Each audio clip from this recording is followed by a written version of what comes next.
So, Bayami, who are you and what's your experience as a black person being in the UK? So who am I? Well, I wasn't born in the UK. I currently work as a software developer.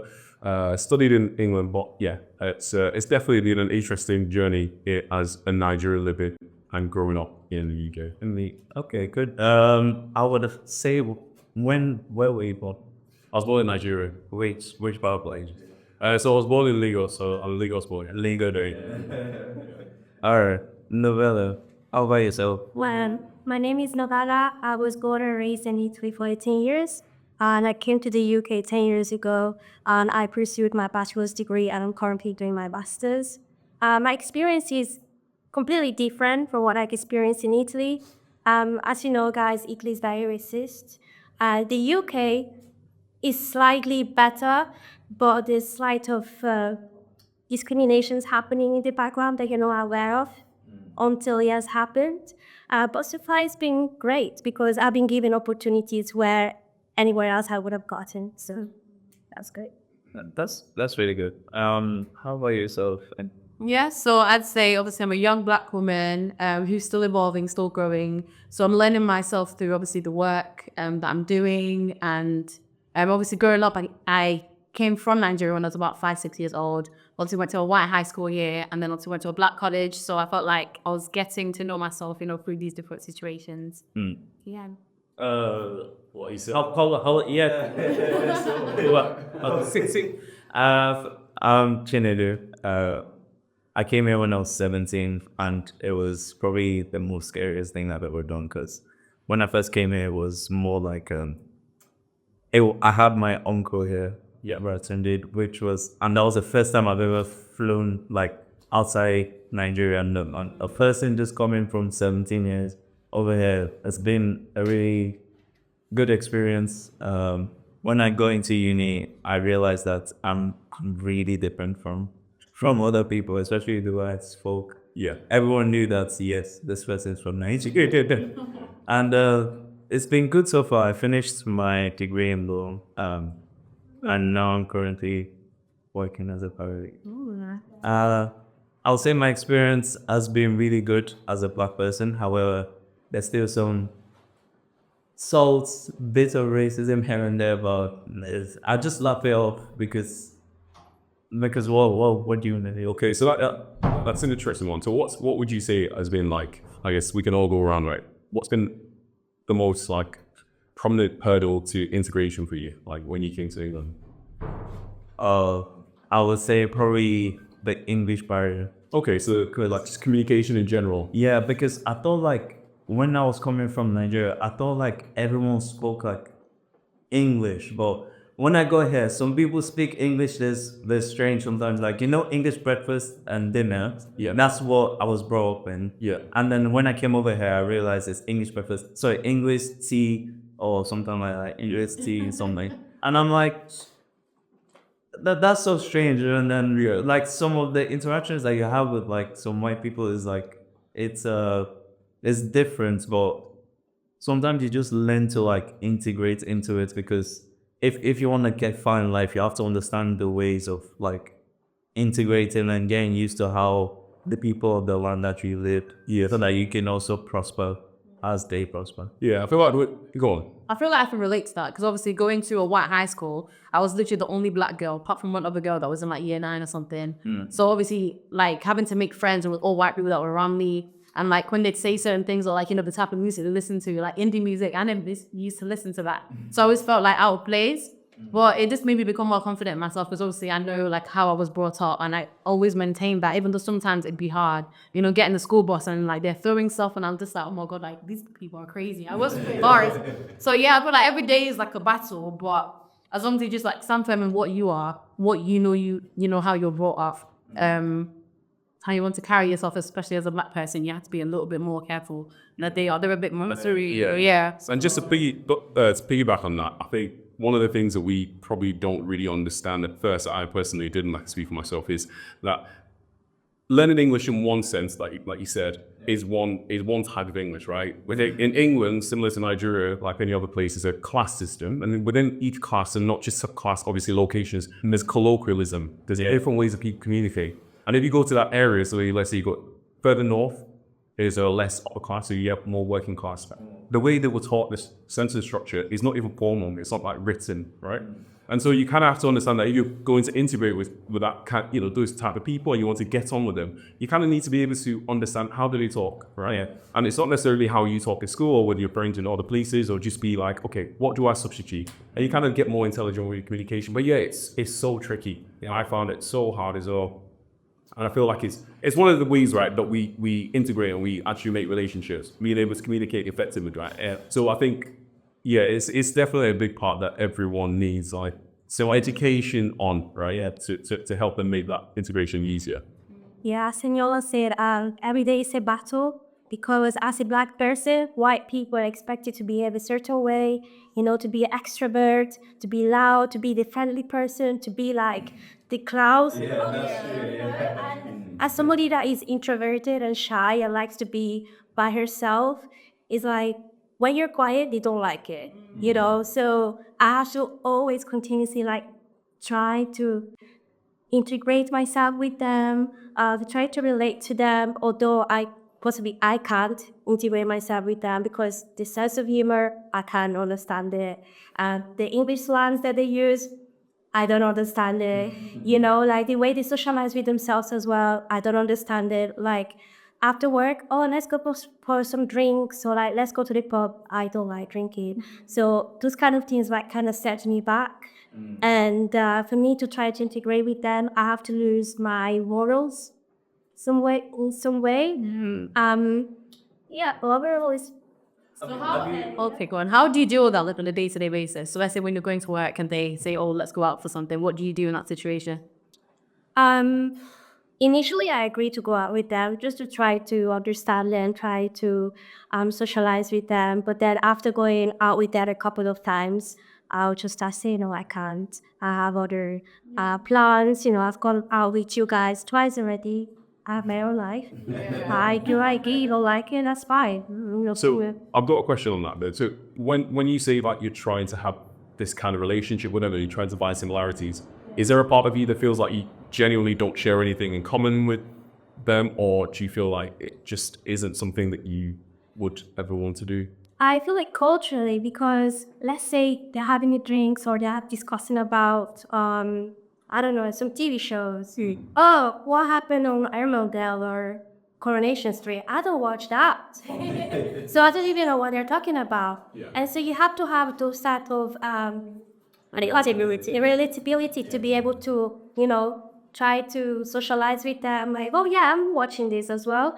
And then from there, you start talking about, what other things you guys share in common. And then from there, you start talking about families and your pets and everything. But because I don't have that first step, I find it hard to go forward. I feel that the reason why I ask is because I feel like it's the same kind of feeling I would feel if I went back to Nigeria.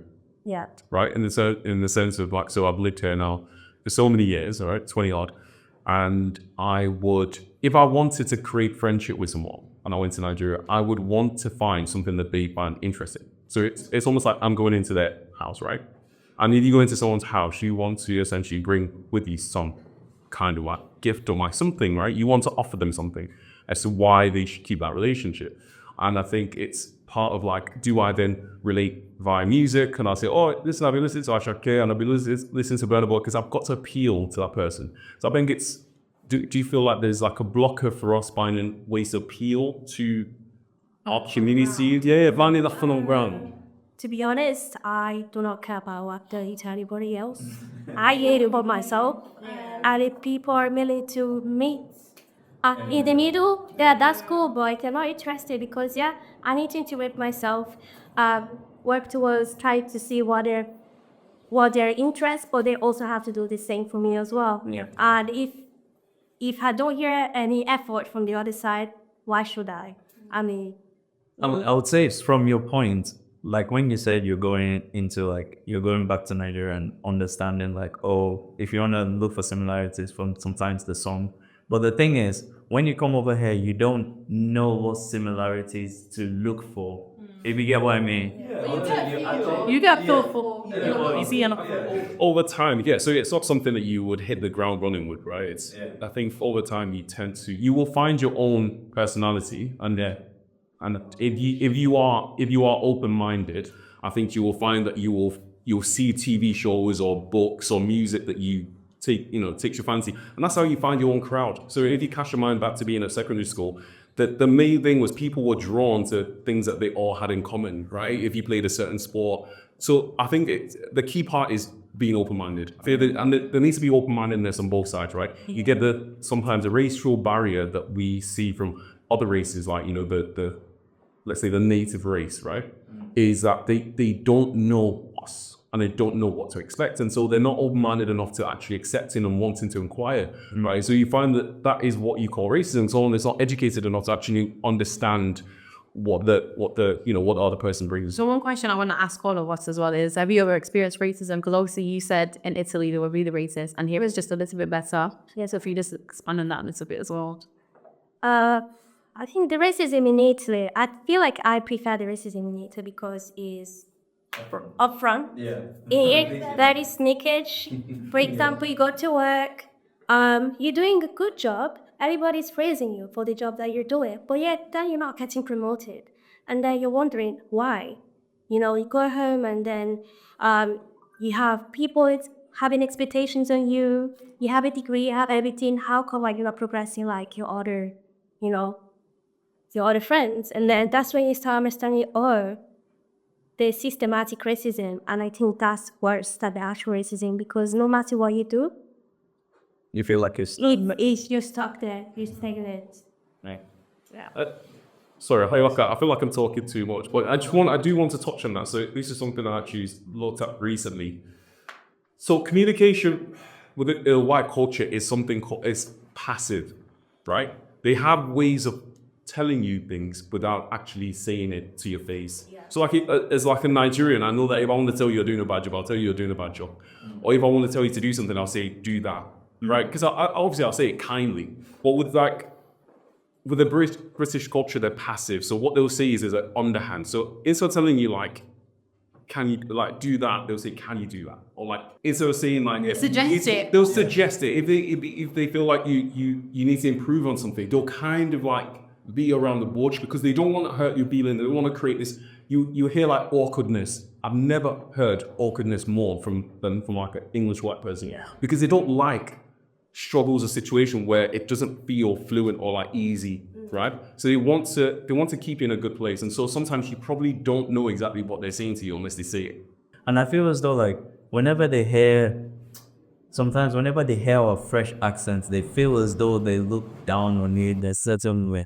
But it's strange because I know my mom is like, at least she's done well for herself. To even to be able to afford to even start traveling out to different country. Yeah. Knowing how things are even tough back home. Yeah.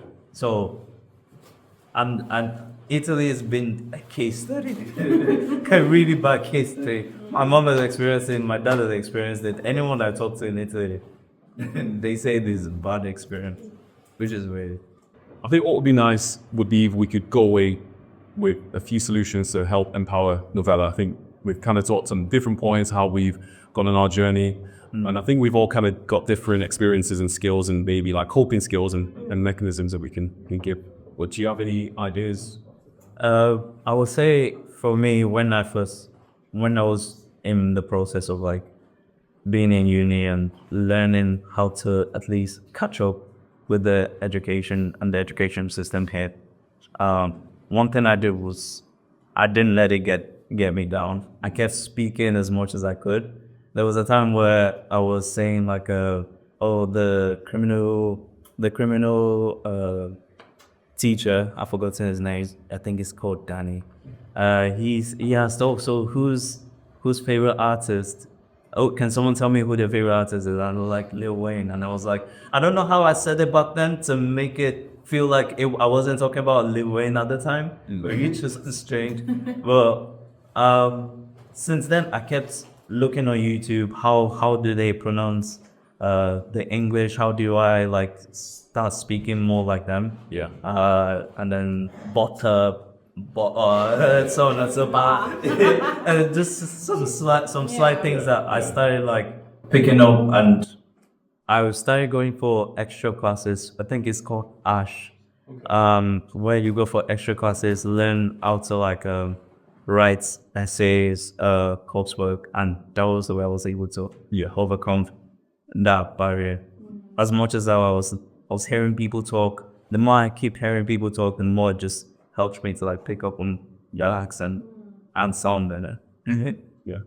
And yours? Yeah, so for me, I'd say obviously upbringing, obviously because going to high school, where it was all white people and I was the only black person, coming home felt like a safe space for me. So obviously I'd always report to my mom or my parents and they say, oh, this is what happened. So then they'd always give me that advice, say this is how you deal with it. Or sometimes I didn't even have a problem going into school to speak to the teacher, say like, this is happening. So yeah, I feel like, as a young person, if you're dealing with something like that, find someone you trust, whether it's a parent or a friend or whatever it is, and just make sure that, you can have someone that you can share your thoughts and, whatever you're going through with, and then it can just help you find a solution if you can't find it by yourself. Yeah, I agree. I think having a mentor and like a community that you can go to and reflect on, because sometimes your problems kind of seem bigger than it actually is. I feel like we've kind of touched on a few of the points, like being resilient, having a sense of community, and I'd say open-mindedness is what I would say is key, right? I mean, personally, I went through so much bullying when I was here. I remember being in class, a very specific event. When I was in class, I was in year 8, I want to say, and we used to have this kind of, in English, in one the class week, we would put the tables aside and we would have debates, right? And I remember I couldn't really speak properly, right? And I remember being so sad that I could not actually communicate my idea. Yeah, it was like so there's something called like a temper tantrum 2, like what usually 2-year-olds that can't speak properly, but they can communicate, they get frustrated. I remember feeling like that because I was learning to speak again. But over time, just being resilient and open-minded, that if I keep trying, like you said, being resilient, that it would improve, that's important. And I think for yourself, Nabella, what I would say as advice if you are wanting it is actually try and find who can be if you don't think of it as friends, think of it as acquaintance, because you need an acquaintance on your side wherever you are. You don't want to feel alone, right? Part of finding a community outside of work is also finding it inside of work as well. So you might not connect on every single level, but you might connect on something. Stick to that thing and hammer it home, right? I think that's one of the goals for why the charity is even here in the first place. Yeah, it just everyone at least comes together, share ideas, do games, like a Christmas party that's coming up. Everyone, please come to our Christmas party. Yeah. December 14. Both. I think that's one of the goals which I really cherish about the charity. Yeah, so it brings people together. So it all comes from different parts of Manchester, and obviously we're all here with one goal to, grow and empower ourselves and get better. So yeah, it is a really good experience. Yeah, I've met a lot of amazing people through the charity organization.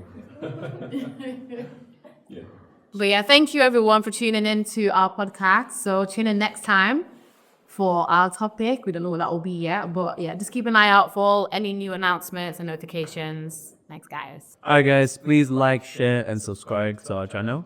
And drop a comment down below if you could relate to anything any of us said today.